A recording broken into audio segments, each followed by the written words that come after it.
everybody. I am Mr. Dominador V. Kamat Jr.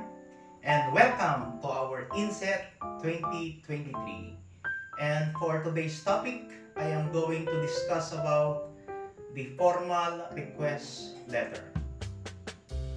How do you write a formal letter of request? To write a letter of request, start by greeting the recipient with "Dear," followed by the person's last name and title or to whom it may concern. Then, briefly explain who you are and why you're writing in the first paragraph. Request letter is a letter which is written when you need a certain information, permission, favor, service, or any other matter which requires a polite and humble request. To make me more effective and innovative discussant, I seek help to my friend Alicia, and she will going to discuss about formal request pattern. These are just a few different patterns that you can use when you are making formal requests. So these are best for business emails and other situations where you need politely ask for something. My friend Alicia will going to introduce the different patterns and then she will share a couple of examples. Remember, my dear teachers, that these are just a few ideas to help you constructing your effective and efficient letter of request. So Alicia, my friend, your turn. Okay, first one, let's begin with the first one. You'll see some of these patterns today will use the word would at the beginning. Remember, we can use would as a common word to begin a request. So the first example includes this. Would you be so kind as to something? Another thing you'll see in many of these examples is the word to before kind of the extra information portion. This is a great hint that we should follow this part with some kind of verb. So to plus the infinitive form of a verb. We'll see a lot of examples of this. So the first one I've included, be so kind as to do something.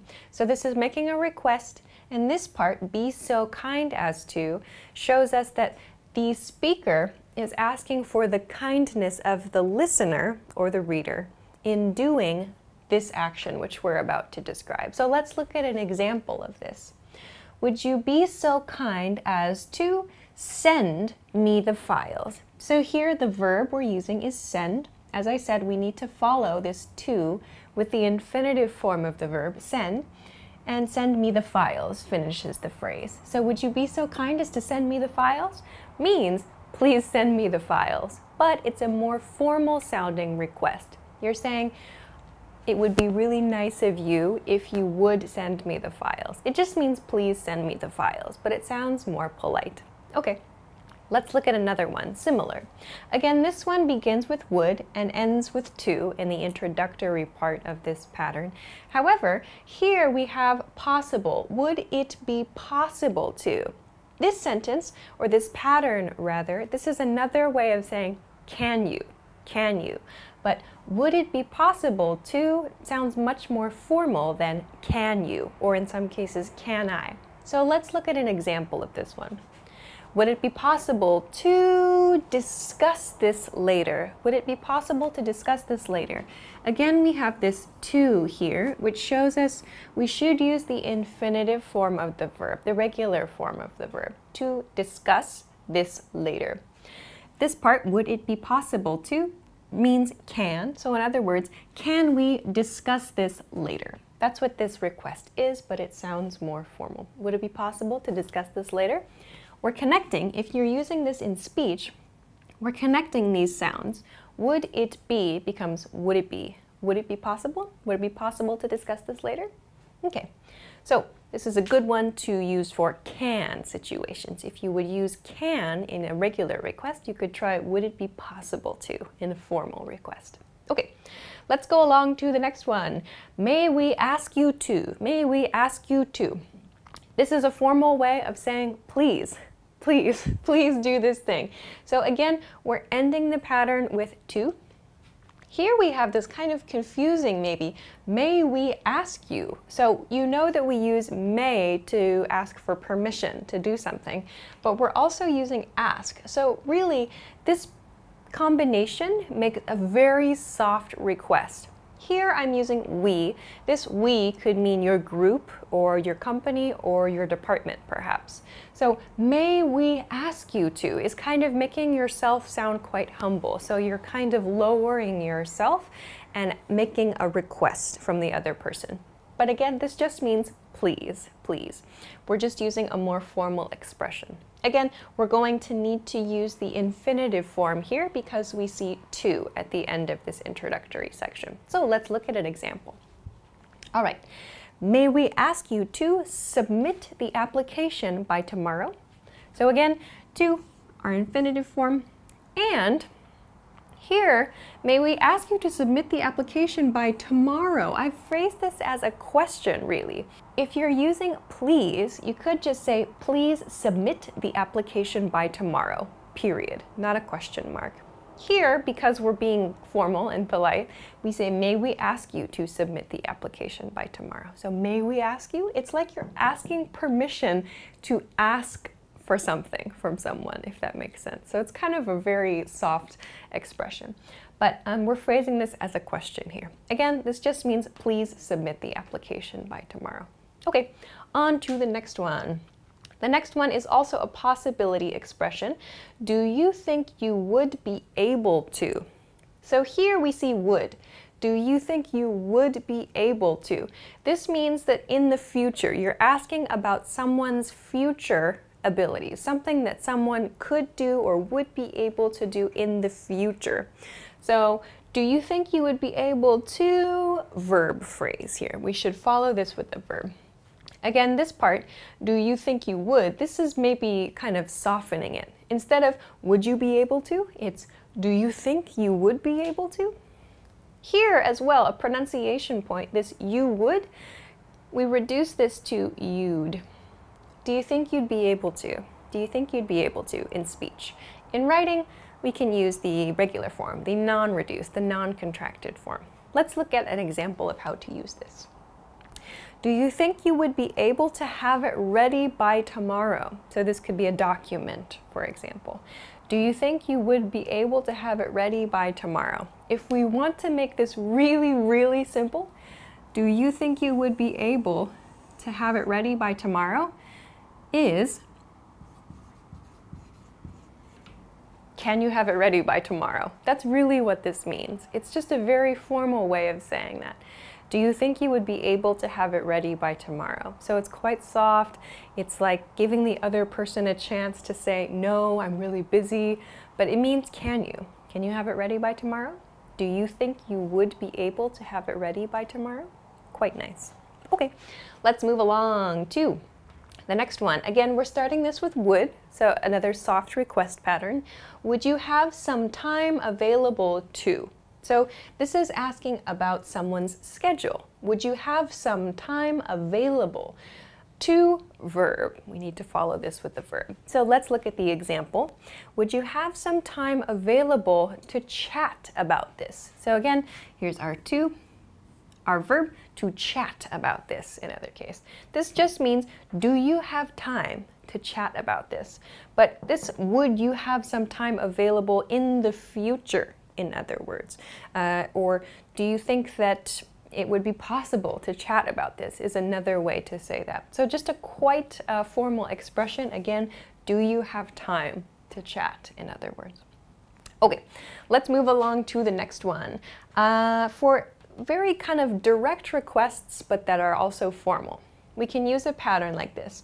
I would like to request. I would like to request. Here you notice there's no to at the end of this, so we should probably use a noun phrase here. There's something that you want to receive. So I would like to request something. Example, I would like to request your attendance at the meeting. I would like to request your attendance at the meeting. This is a formal sentence which means please come to the meeting. Please come to the meeting. So I would like to request. You can imagine this as meaning I want, or I need, or please do this. I would like to request something. I would like to request a letter. I would like to request an application form, please. I would like to request your attendance at the meeting as well. So these mean I want something. But as I've got over here, try to avoid using some of these expressions in formal requests. I want and I need can sound very casual and too direct, especially in business situations. When you're making a request, I tend to avoid using these. If you're trying to give some supporting information for your request, maybe that's okay. So for example, I would like to request your attendance at the meeting because I need your approval for my project, for example. In that case, using I need could be okay. But if you make your request, your first kind of introduction to your request, using I want or I need, in some cases it might sound a little too direct. So please kind of be cautious. I tend to avoid these. Same thing with can I. Can I can sound a little bit casual sometimes. So you can kind of feel the situation and how close you are to the person you're speaking to or writing to. Okay. Let's move along to the next one. The next one is great in emails and written correspondence. So this is when you are maybe introducing yourself in an email or you're introducing a request in an email. I am writing to request. This is very clear. I like to use this when I'm writing to someone that I don't know. I use this after I introduce myself. Hi, my name is Alicia. I'm from ABC company and I am writing to request. So this is, in other words, why am I writing to this person? So I'm writing to request a meeting. I'm writing to request this document, for example. I'm writing to request noun phrase. Here, I am writing to request a letter of recommendation. So in other words, this is the thing I want. I'm writing to request this thing. This is great to use in emails when there's some specific thing that you want and you want to describe it quickly and clearly. That's quite nice. All right, let's move along to the next one. When you need to ask permission to do something. So here you'll see we go back to this to at the end of the pattern, meaning we should use a verb here. May I or may we have permission to? In other words, is it okay to? But this is a formal way to ask permission. Example sentence. Example sentence. May I have permission to use your video in an article? So this is actually, I think this is a similar to a comment we received on the channel. May I have your permission to use your video in an article in this case? So in other words, is it okay if I use your video in an article? This is a much more formal, a much nicer way to ask if something is okay to do or not. All right, let's move on to the last pattern for today. Could you please? Could you please? Here you'll notice I've used you. You can change this. If you change this to like, could I please? It means you want something, like you want to receive something. Here you're asking for someone else to do something for you. Could you please do something? Example, could you please let me know if this is acceptable? So this part, let me know if this is acceptable, means please let me know if this is okay. Acceptable means okay, really, but more formal. So could you please let me know if this is okay, is what this means. But you can change this, this you to whoever, like could he please give me the information? Or could I please meet with you later, for example. You can change this could you, depending on the situation, depending on who is giving and who is receiving information or a favor or so on. So this one, there's quite a lot of flexibility with this. So keep that in mind. Thank you so much, Alicia, my friend. I'll see you soon. And that's it, my dear teachers. Good morning and God bless us all.